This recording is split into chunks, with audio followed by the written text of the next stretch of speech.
Hello, everyone, and welcome. I am delighted to introduce Monica and Teeroumanee for this session on We Are Committed to Diversity and Equality of Opportunity, an intersectional text analysis of job postings in learning technology.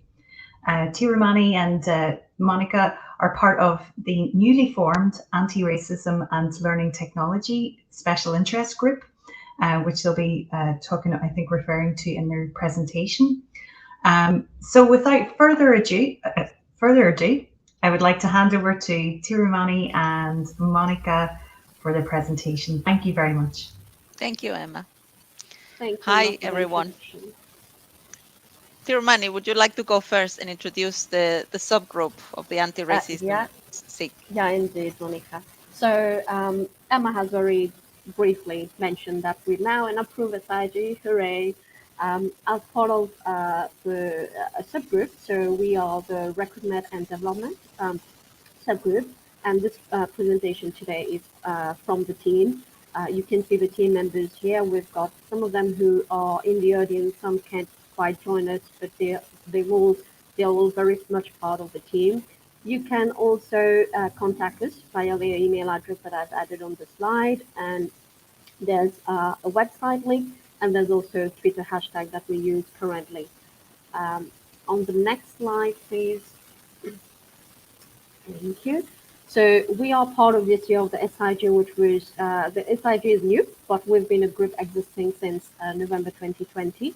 And we have today, this is one of the first group presenting today, but we've got another presentation just back to back after this one from Guidance for Content Developers. Next slide, please. And a quick info about what this session is not about is, while racism is quite a belief-related issue and is quite complex, so we are not going today to address everything around racism, and nor are we going to solve all the racism-related recruitment issues that you've got within your team or within your department or within the institution. However, it's important to note the parameters within which we are going to tackle racism is we don't actually just function with the limitation of BAME definition, but we also celebrate the uniqueness of all the POC, person of color, and hand in hand with allies. So that's the main focus of this group. And the group, obviously, we follow the alt netiquette as well, but we also have our own sets of lesson etiquette in the community of practice, and we aim to empower and connect all members, especially the allies as well. And we don't just look, obviously today's, right now this session is about staff and development and recruitment, but we also look into technologies, racism in technologies, racism in our practices. So it's an overall agenda really around racism. But I would like to say that some of the issues that if you would like to have any, if we don't give you all the solutions today, all the tips around recruitment, you're more than welcome to email us. However, I would like to say that the main point of contact for anybody having seeing issues of racism at work, your first point of contact would be your line manager, HR, the team. But I do recognize that this is not always possible, and this is why this SIG is in existence. You can always email on that email address, and we can go into further details around racism-related recruitment processes in your department, and also even offer consultation if that need be. And the second bit, which this session is not about, is not a tick box exercise. It's not like having a badge that, oh, I've attended this session and I'm now an anti-racist. It's not at all this session about this. Sorry, next slide, Monica.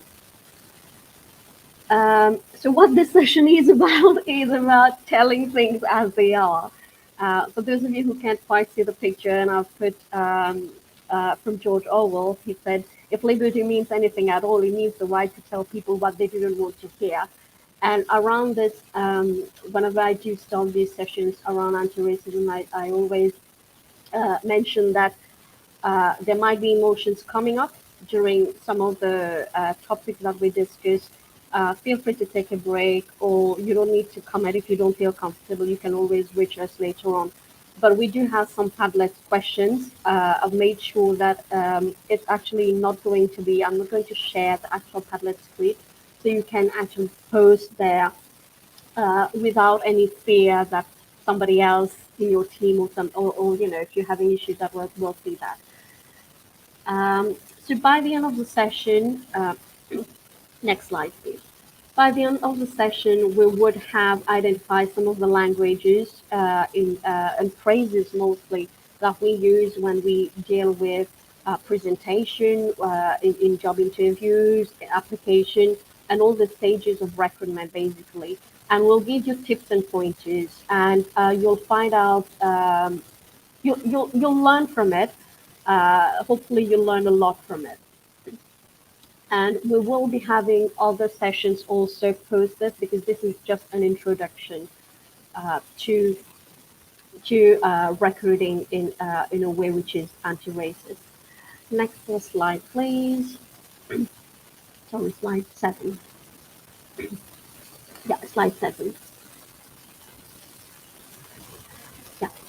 So we've touched very briefly in the September conference about some of the challenges, very sectorial challenges to it, which is lack of job security, inclusivity, and the demographics in the UK. I'm not going to cover much on that slide now, but there is a recording of our September conference presentation, the link on the slide. But if anybody has questions at the end, I'm going to touch on that.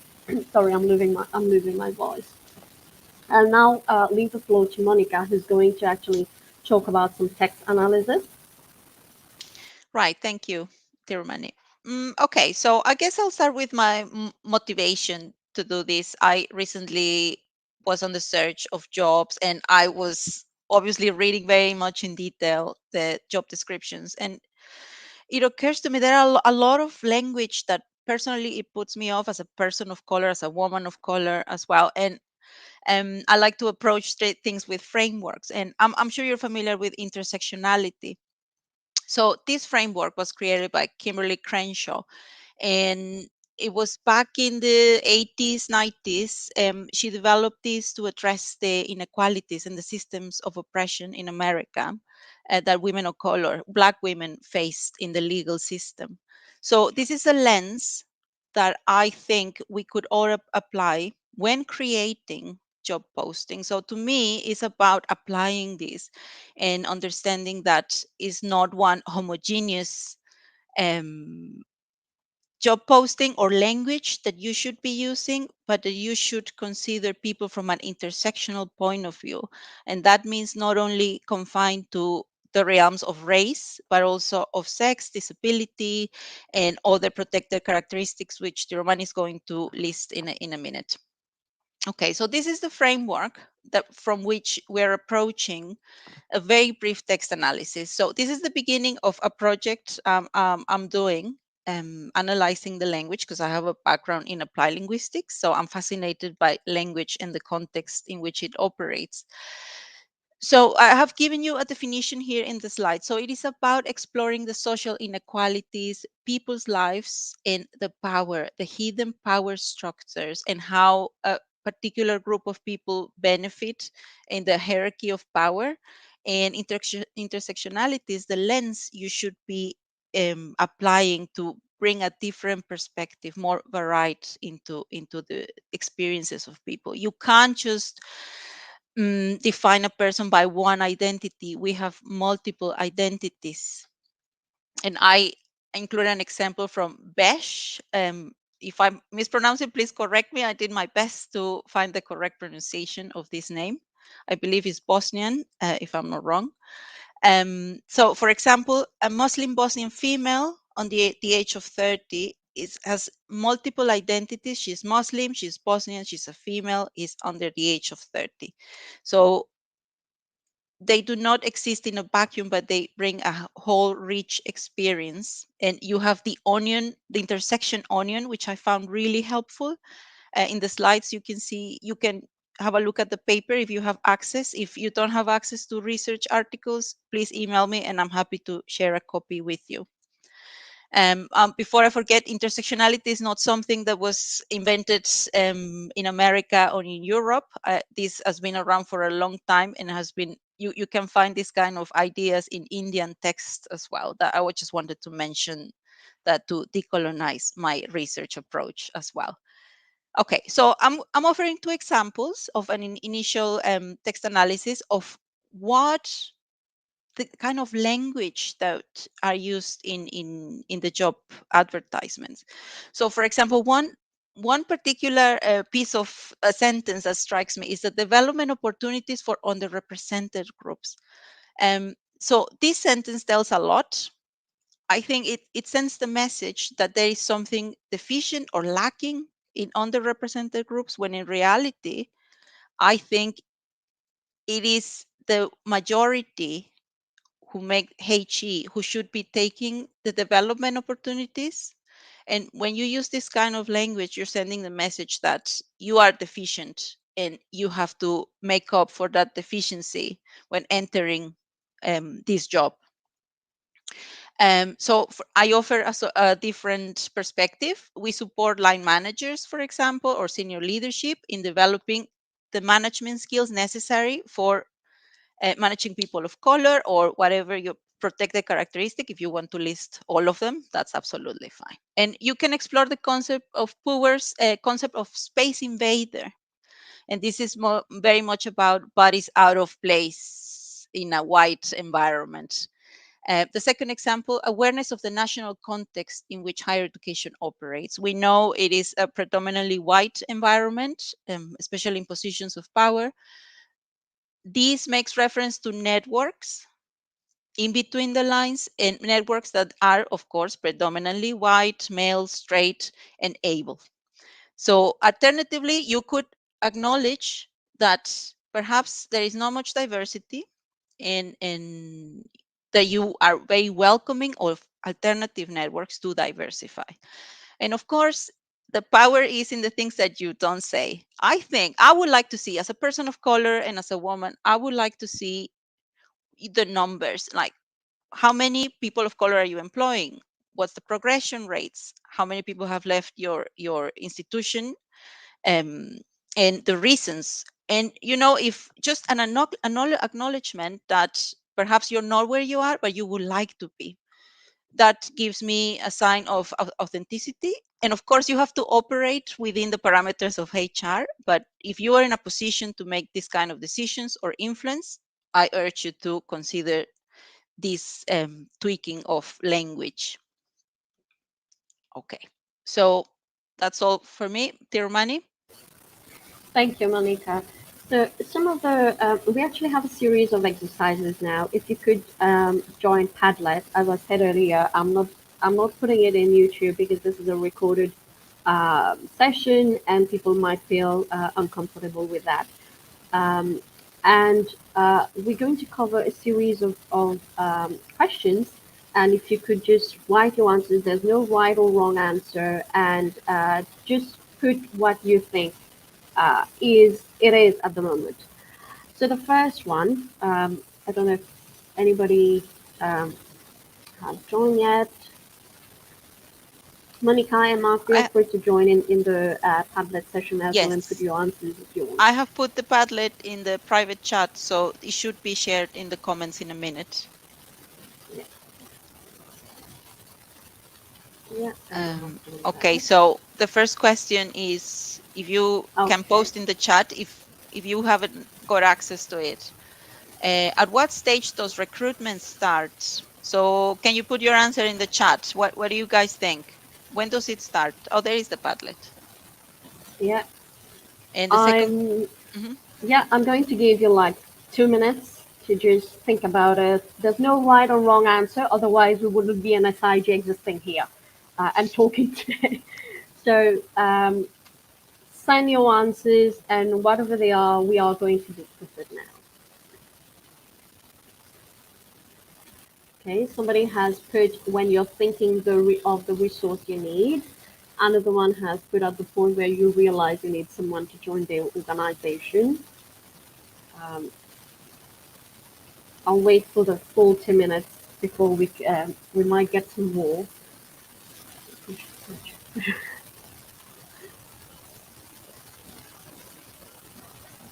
We've got somebody who said schooling where inspiration is nurtured, future careers.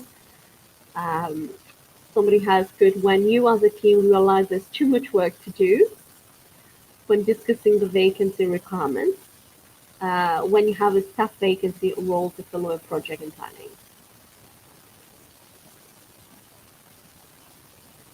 A few more seconds, so we just it is a permanent state how the organization is perceived. When work increases, one of us has been authorized to fill. Okay, so I can see that there's some more coming. Rolling, always open to expression of interest when work increases. Okay, so we're just going to cover that very, very quickly. So recruitment, generally line managers, although they are very well trained hiring managers, they think that recruitment starts at application stage. And often I've even heard HR people think that way. They know it's not right, but they just think that they give you the impression that that's how it should be, which is not. And somebody has put that it's in schooling, which is very interesting because indeed, how does recruitment happen and how do you tackle things is very much at a very, very early stage itself. And somebody has also written it's a permanent stage as how the organization is perceived. Very much like that, because you cannot wait for work to increase to actually even think of recruitment. Because if you do recruitment right, then it is very much like, sorry, I have some background noise here. So if you're doing recruitment right, then it is very much that as you don't have to wait for your yearly appraisal meeting with your team to know that there are issues, or even to evaluate tasks, the amount of work allocation and whether you need an extra person. And this is where some of us we are failing in that, because we wait for somebody to officially complain or even put in a whole procedure with HR to say, look, I'm doing the job of two people. No, it's not. It shouldn't be that way. There are many times also where, for example, if somebody, let's say, has to go on maternity leave, or if there's a planned surgery, somebody is going to have a surgery in 2 months, you need to cover all that. You need to recruit somebody to fill that post. You cannot just simply say, oh, I'm just going to reallocate, because what will happen to the work that they usually do? So yes, recruitment actually is a permanent stage. You have to always think about it. HRBPs or whoever, however you call them in your institution, these people should always be working with your line manager and should always be reachable to you, to your team members, and to your line manager to answer queries around, look, this is happening right now. There's too much job. I don't understand how to do that. I was recruited to do something, but now you're telling me to do something else. This is a recruitment process that should happen there.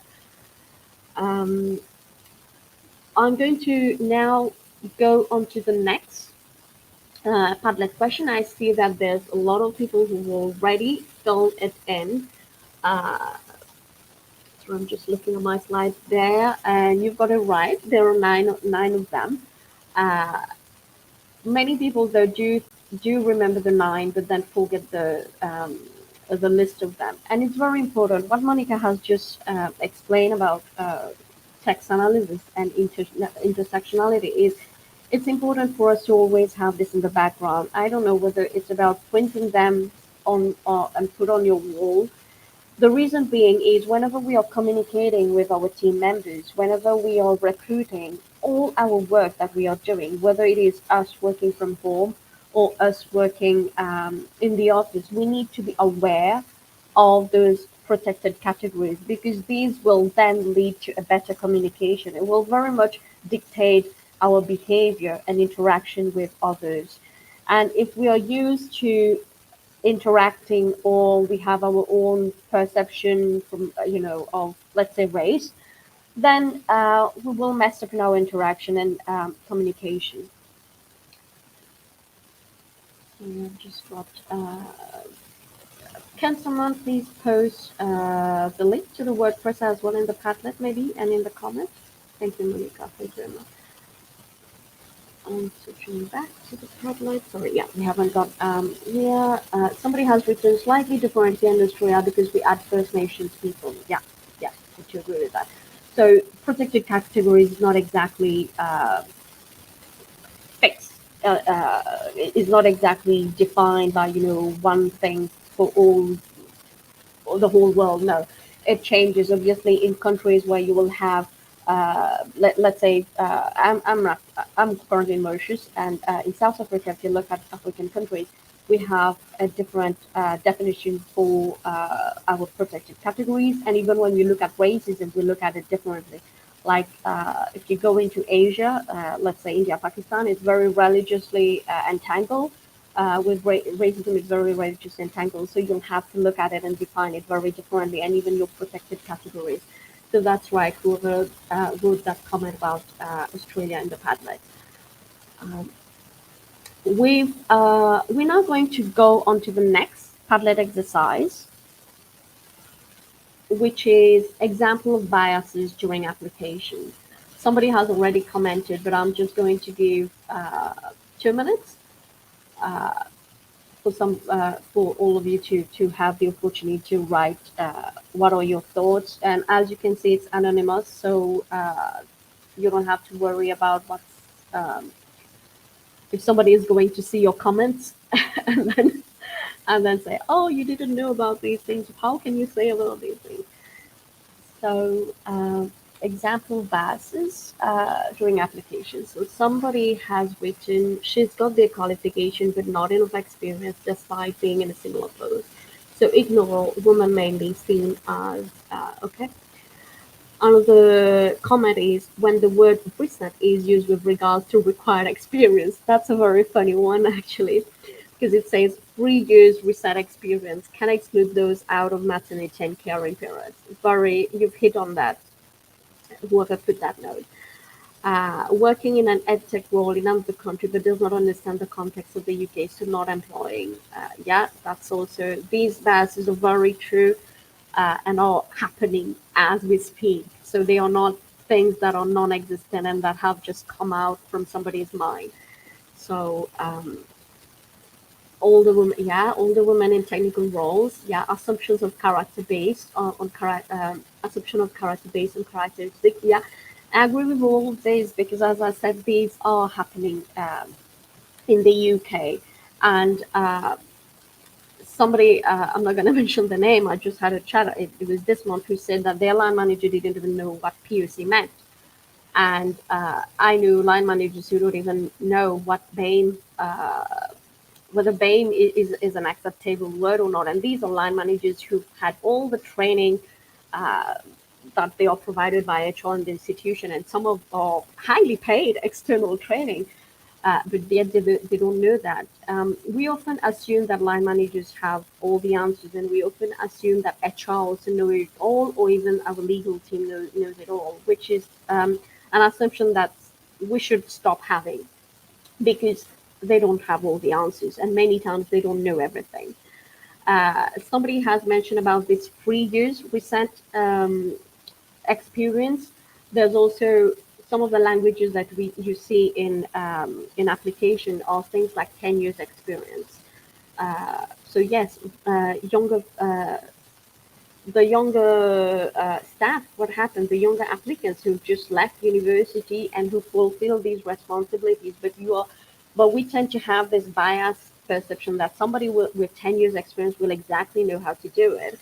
And now more than ever, we are in a pandemic, we've been moving to online education, and we think that all people, we still recruit with people seeking 10 years, 20 years experience, whereas the younger generation know how to use technologies better. Not all technologies, I agree, but why don't we give them the chance? anyway, we don't recruit somebody who's perfect and who tick all the boxes. We recruit somebody and then we continue to train them. So we don't just say, oh, I'm done with you now. You're supposed to do all the job and I gave you 10K, 20K, 50K, or I don't know how much K, and you've got to do the job. This is not how it is. It should be. This is not how it should be, but yet we see this is what is happening. There's also things like it's not specifically in learning technologist role, but you'll see if you just go on your university website, probably even internal and external job advert, you might come across things which go like physically fit. What do you mean by physically fit? This is just a perception, the same way that race is. Okay, that's why a lot of the protected categories are actually misunderstood. So if you're seeking a job which is for somebody to run a marathon, yes, you're looking for somebody who is physically fit. But if you're looking for a learning technology, so somebody to work in a team on a project, what do you mean by physically fit? So coming back to these protected categories, so if somebody is less able, do you mean they are not physically fit to do the job? If the job just needs, let's say, a computer and the person, I don't know, maybe has got a problem in the leg or something like that, does that mean that the person cannot do the job? What do you mean by physically fit? And that's where our own judgment, our own unconscious bias, and all the cultural assumption and everything kicks in. And we tend to recruit people who we just like physically, who are like us, and who answer the questions the way that we want them to answer during an interview. Um, and I've just 2 days back or 3 days back, I've actually seen in an application, which is also wording is very key, which is please let us know if you have any accessibility requirement. I don't know if I said please let us know. As somebody who's not a native English speaker, I guess I'll let you know. So did you mean, uh, do you have any accessibility requirements, or do you want me to tell you later on that I have it? Yes or no? So the way that we phrase our questions and those tricky bits, some of them are actually just in the platform that are your job adverts are posted in your institution, and it's got a lot to do also with how HR formulate and think about internationalization, about racism, and about all these topics, and how uh, they phrase their questions around application. And this also leads to an issue, which is how do you phrase your questions during an interview? Teeroumanee, we have 5 Yeah, minutes, yeah, so I've I just think realized that. we should close now and probably tell people that if they want to sign up to the newly formed SIG, Yeah. that I have posted the link in the private chat, and the lovely Emma is going Mm-hmm. to put it in the comments for you to sign up. And I'll also be sharing the links to the blogs the community has, Mm-hmm. the members of the community have written, and more information about the anti-racism and learning technology community if you are interested and this is something that you like to get involved. Yeah. Yeah, thank you, Monica. Actually, yeah, I was going to wrap up as well because I do realize that the session it's a very complex matter, and we will be organizing other webinars and other longer workshops, and also within the SIG we will be covering the same some of the topic that some of the questions that we've already raised, like what stage does recommend start and protected categories, because people do feel safer talking within the group as well. So if you are interested, please do sign up. And I think it's February that we intend to run a session on recruitment. And but do feel free to add your comments. There is another 2 exercises on the Padlet, which is this is basically an example of current and recent example from a particular university hiring somebody to work on diversity. And the next one is about can we talk about race during an interview, your thoughts. Please do post your comments there. It would be good to know how we can then do the other future workshops, how, whether we discuss more on interview or more on application. So I'm just switching back to my slides. But yes, racism is quite a complex a complex issue. It's so many stages in recruitment. So how do you word your job advert? Who do you target? Do you use word as physically fit or not? And how do you shortlist? There's a big problem in higher education, the way that we shortlist. There are institutions who kind of will remove apparently links and names in application, but then they forget that the way that the application works, actually the links are there still. So if you click, let's say if I put my link in because you want evidence for a particular project that I've worked, and I will put it in the text, and if they don't remove that, they'll know it me who's applied. And this is a very complex situation because it costs money for these applications to be developed and obviously to be modified. And universities are not exactly actually, I mean, even organizations, industry organizations are ready to pay that money because anti-racism is still something that senior management pays its service to. Because if it was not existing, we would not be talking about it today, as I said earlier. It's very much present. We do still have a lot of microaggression on an everyday basis.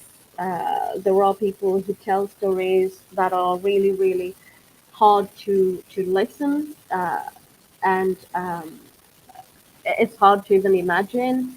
And this is happening, but hopefully, this is just an introduction, as I said earlier, an introduction to a bigger project, more workshops, and we can talk more about it and change the way that we recruit. And in my last slide, I would say racism can be stopped at recruitment stage, because if we are careful and if we really show empathy and we really do our job as it should be, both within the remit of HR, within the remit of the legalities, the laws that exist in the UK, we should not be actually having these racism in the recruitment stages at any stage, whether be it at interview, at any point in time. I haven't seen Emma. I don't know if it's question time already. Yeah, there she is. Yes, hello. Thank you so much, Teeroumanee and Monica, for a really fascinating talk. And that Padlet board is still available, so if anybody wants to share their comments there. I've got one question that's come in from Laurie about is there a way of signing up without having to sign up to Academia EDU? Yeah, so what I'll do is I'll actually post it somewhere else, and then I'll share the link. Thank you, Laurie, for that comment. And another comment here from Laurie again, asking if the textual analysis of the job adverts, has it been published somewhere? No, it is work in progress. I'm working on it, but thank you for putting some pressure on me. I'll speed up that work. Yes, so I'll be happy to have a chat, Laurie, if you're interested. But no, it hasn't been published yet. It's an initial analysis. Yeah, I'll just add something as well to that, Emma. We've been very careful today about not discussing current job adverts in learning technologies, because we do realize that there are people maybe in the audience who've applied for these roles or even who are in these roles. So we have chosen in this public forum not to specifically discuss a particular role, current roles, current job adverts. But yes, this is work in progress. There were a couple of problems. This is my mistake with pasting the links. I think a few people reported that they weren't working. So what I'll do, and I'll check with you after the talk, is just check that I've got the links correct and put those into the resources channel on Discord, if that's okay. Yeah. Thank you. Thank you. Another comment from Santana, Stonewall has resources on language to use on policies and job descriptions. Yeah, thanks, Santana. If there are no more questions, is there anything that you want to like to summarize from the Padlet, or anything that you didn't get a chance to say before we go? Yes, I would like to say something. Yeah. Thank you, Emma. I would like to say that it's not only about diversifying. You diversify, but if you don't have a culture that is conducive for this diversity, which is the inclusion part, then the people that you recruit are going to leave. So it's not only the work of recruiting, it's also of sustaining and maintaining a culture of inclusion where people feel comfortable. And belonging is the outcome of diversifying or of inclusion, and belonging is the outcome of that. So we have to be, probably that'll be another presentation, how to create that culture that sustains the diversity.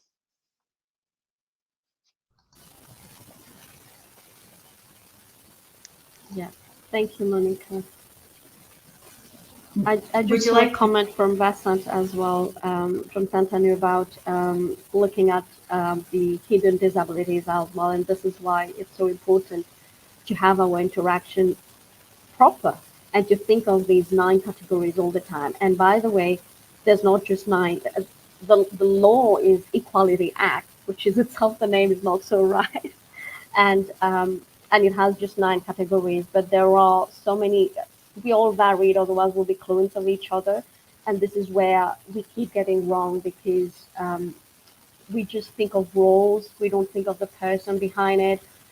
So is that a sex? There's sex orientation. There's so many disabilities that people don't talk about. There's so many challenges also that people don't talk about. And I'm going to cover these in training sessions and workshops around unconscious bias. So if you look at me, what do you think? So you just have these assumptions, right? So I'm going to use myself, by the way, as an example, because people, I don't want people to get upset with some example that I'll just pick recurring and occurring in the current news. But do sign up for the SIG, and we'll be able to talk about these. And there's also other subgroups, which there's one more session actually just after hours, the research connected one. Sorry, not the research connected one, the other one. Yeah. I'm just looking at the Padlet. I think you've given all of the example are actually correct. It's some of them you might not have been aware. For example, like what stages did recruitment start? But it's all about changing our thought about recruitment. And this is what this subgroup is about, is changing how we think about recruitment and development. And do feel free to fill in the other bits and pieces on the Padlet. It will be interesting to see your thoughts, especially on the presentation title. And if I may say it, actually that's a presentation title for an HR role, looking for somebody to work on diversity. So you can tell me what you think of it. It's it will be interesting to read what you think about it. Well, let me say on behalf of everyone that's attended this session, thank you so much, Teeroumanee and Monica. It's been really fascinating and a lot of food for thought there in that presentation. And just for people who are interested in the anti-racism and learning technology special interest group, we've got another presentation coming up in 5 minutes from some members of the same group on developing an anti-racism toolkit, so that you might be interested in joining that session as well. So thank you again, and all the very best, and see you soon. Thank you.